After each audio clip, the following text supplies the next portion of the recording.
नमस्कार, स्वागत है आपका दैनिक राजस्थान में। चलिए देखते हैं राजस्थान की 15 फटाफट बड़ी खबरों को। राजस्थान में 1 लाख सरकारी नौकरियों की घोषणा, मुख्यमंत्री अशोक गहलोत ने किया ये ऐलान। राजस्थान के लाखों बेरोजगारों के लिए मुख्यमंत्री अशोक गहलोत ने बड़ी घोषणा की है। सीएम अशोक गहलोत ने बजट भाषण के रिप्लाई में प्रदेश में 1 लाख नई सरकारी नौकरियों का ऐलान किया है। बजट भाषण में कोई नई नौकरियों की घोषणा न होने से युवाओं में रोष था, लेकिन अब बजट रिप्लाई में घोषणा के बाद प्रदेश के लाखों युवाओं के लिए एक उम्मीद जगी है। सीएम गहलोत ने 1 लाख पदों पर भर्ती करने की घोषणा करते हुए कहा कि ये भर्तियां पहले से घोषित भर्तियों से अलग होगी। उन्होंने कहा कि सभी विभागों के खाली पद भरने के लिए ये भर्तियां होंगी। राजस्थान बीजेपी में नेता प्रतिपक्ष पद के 4 बड़े दावेदार, 1 नंबर पर सबसे चौंकाने वाला नाम। राजस्थान बीजेपी में अब संगठन को चुनावी तस्वीर दी जा रही है। गुलाब चंद्र कटारिया को असम का राज्यपाल बनाने से नेता प्रतिपक्ष का पद खाली हुआ है। पीएम मोदी और अमित शाह की जोड़ी अब नेता प्रतिपक्ष से लेकर संगठन स्तर के कई और बदलाव भी कर सकती है। बीजेपी आलाकमान ने प्रदेश के चुनावी रण की कमान अपने हाथों में ले ली है। प्रधानमंत्री मोदी 15 दिन में 2 बार राजस्थान का दौरा कर चुके हैं। पीएम की भीलवाड़ा और दौसा में रैली के बाद अब गृह मंत्री अमित शाह भरतपुर आ रहे हैं। लेकिन इन सब के बीच बड़ा सवाल यह है कि अब नेता प्रतिपक्ष का पद कैसे मिलेगा, क्योंकि इसी नियुक्ति से प्रदेश भाजपा की अगली तस्वीर स्पष्ट हो जाएगी। रायपुर अधिवेशन के बाद पायलट बनेंगे राजस्थान के मुख्यमंत्री अशोक गहलोत। Fix deposit. प्रदेश में सत्ताधारी पार्टी के नेताओं में चल रही वर्चस्व की लड़ाई के बीच अब राज्य अनुसूचित जाति के आयोग के अध्यक्ष और विधायक खिलाड़ी लाल बैरवा ने बयान दिया है। खिलाड़ी ने सीएम अशोक गहलोत को पार्टी के फिक्स डिपॉजिट की तरह बताया तो पायलट को वर्किंग कैपिटल करार दिया। खिलाड़ी ने कहा कि पायलट को वर्किंग कैपिटल मानते हुए पार्टी के कार्यकर्ता उन्हें वर्किंग में रखना चाहते हैं। उन्होंने कहा कि कॉमर्स के विद्यार्थी होने के नाते वे वर्किंग कैपिटल की अहमियत जानते हैं। बैरवा ने कहा कि अन्य कार्यकर्ता चाहते हैं कि वर्किंग कैपिटल के रूप में पायलट सिस्टम में रहे। खिलाड़ी बैरवा ने मुख्यमंत्री अशोक गहलोत को फिक्स डिपॉजिट की तरह बताते हुए कहा कि गहलोत अनुभवी नेता हैं और उनके अनुभव का फायदा पार्टी आलाकमान को लेना चाहिए। पीएम मोदी ने पानी को लेकर जताई चिंता। प्रधानमंत्री नरेंद्र मोदी ने गुरुवार को जल प्रदूषण को लेकर चिंता जाहिर की। पीएम मोदी ने कहा कि 21वीं सदी की दुनिया पृथ्वी पर समिति जल संसाधनों की गंभीरता को महसूस कर रही है। उन्होंने कहा, भारत की बड़ी आबादी के कारण जल सुरक्षा एक बड़ा सवाल है। जल जन अभियान ऐसे समय में शुरू किया जा रहा है जब पूरी दुनिया में पानी की कमी हो भविष्य के संकट के रूप में देखा जा रहा है।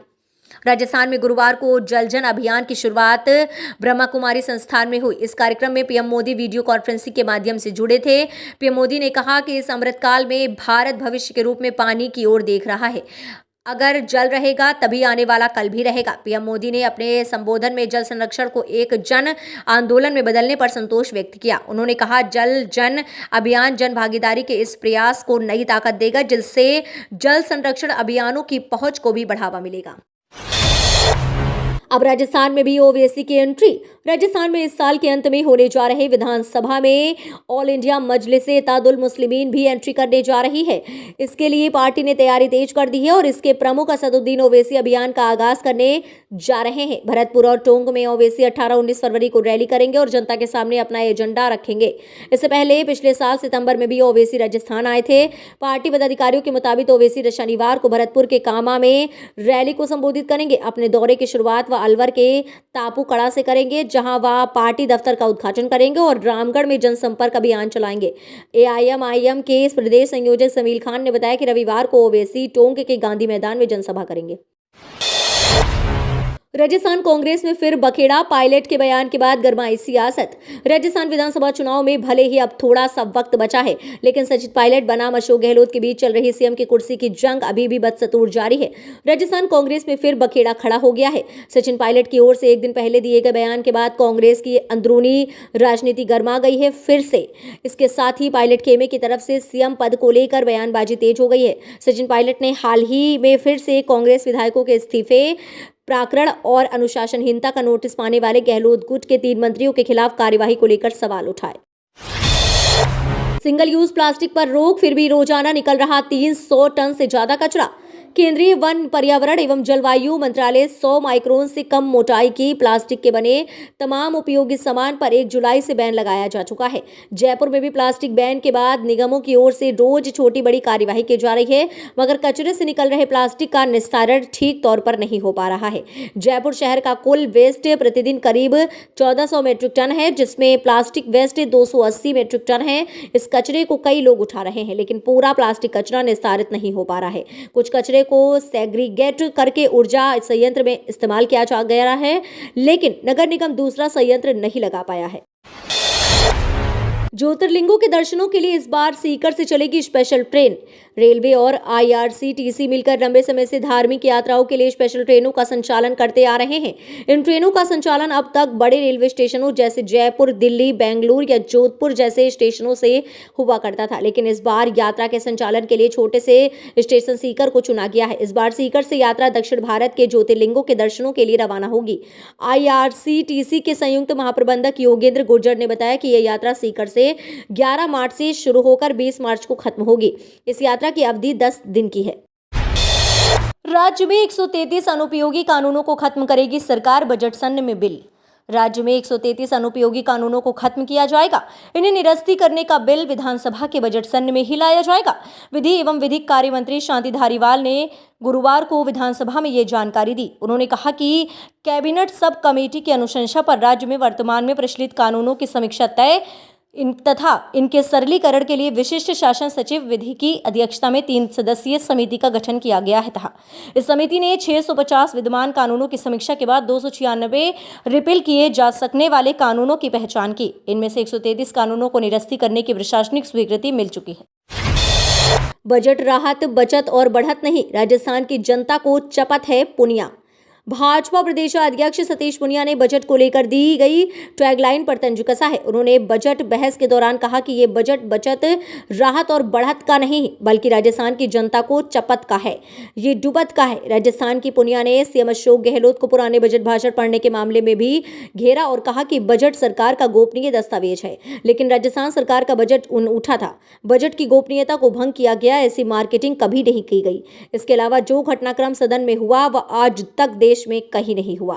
सरकार पर पेपर लीक का प्रभाव इतना ज्यादा था कि 3.90 लाख करोड़ का बजट ही लीक हो गया। रुक सकती है 13वीं किश्त, काफी किसानों का डाटा हो रहा रिजेक्ट। पीएम किसान सम्मान निधि योजना की 13वीं किश्त आने वाली है। किसान इंतजार कर रहे हैं, पर उन्हें ये नहीं पता कि काफी किसानों का डाटा रिजेक्ट हो रहा है, जिसके कारण अगली किश्त खाते में नहीं पहुंच पाएगी। उन किसानों को एक मौका और दिया गया है कि वह पुनः अभिलेखों को अपलोड कराएं, जिससे उनका डाटा पुनः सत्यापित हो सके।